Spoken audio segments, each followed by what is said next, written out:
Back in the day, it was easy for parents to send their kids off to boarding school for structure and Right. discipline. And I think a lot of parents recognize they get a lot of that through football with the right coaches and the right organization.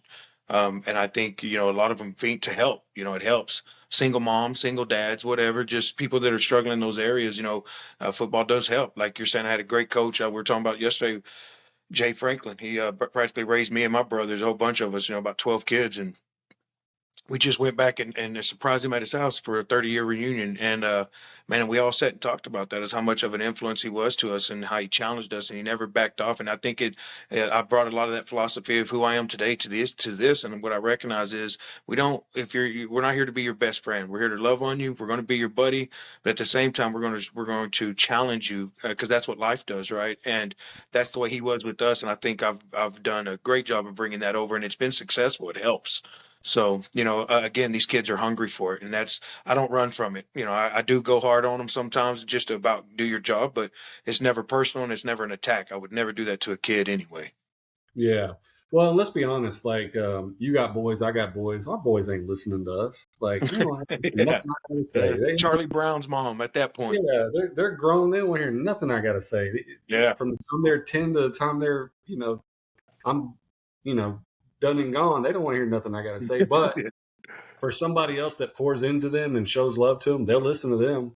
And Yeah. I've called coaches for my kids in the past that, hey man, would you just like, we're struggling with this at school, man. Would you just get into him and let him know that that's not going to fly, because they'll listen to that adult. They'll listen to that person. I've used coaches to help me parent, and I've had parents ask me to do the same, Yeah. Yeah. so I think there's something to that. And I think, one of the things we touched on yesterday is that, you and I are both out here with no babies playing. And I think that's huge. I think, guys come back to coach after their kids have aged out or even done with high school and in college, and mine are out of school, and I got a 19 and a 21-year-old, and I've been doing this since my 19-year-old aged out, so it's just, Yeah. I think that's really cool that when coaches come back and they don't have a kid on the team. I Oh think it man, yeah. And with that being said, shout out to your family, shout out to your wife, shout out to my wife Nancy, my kids.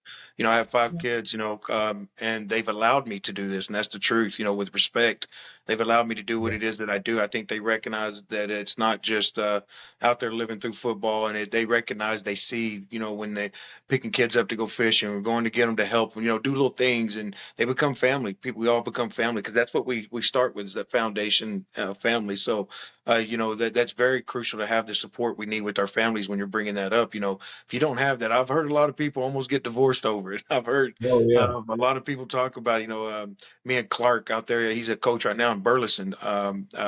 Great kid, great dude, man. Younger gentleman. Me and him talk all the time about that, about how it can affect the families, man. And if you don't have the supporting really, cast around you, man, it'll cost you. So, to have that behind us and the strength of our women that we have, especially me and you doing, like you're saying, without a kid involved, they understand the true calling of what we're doing this for, and that's for a higher power, right? For a higher, bigger reason, not just ourselves. And they know it's our therapy, right? So yeah. I can't say enough great things about Sarah. She not only is okay with this, she encourages it. She knows it's good for for my demeanor and my peace, and because honestly, when I'm out there, it's therapy. That's the yeah, 2 hours what are and you not telling?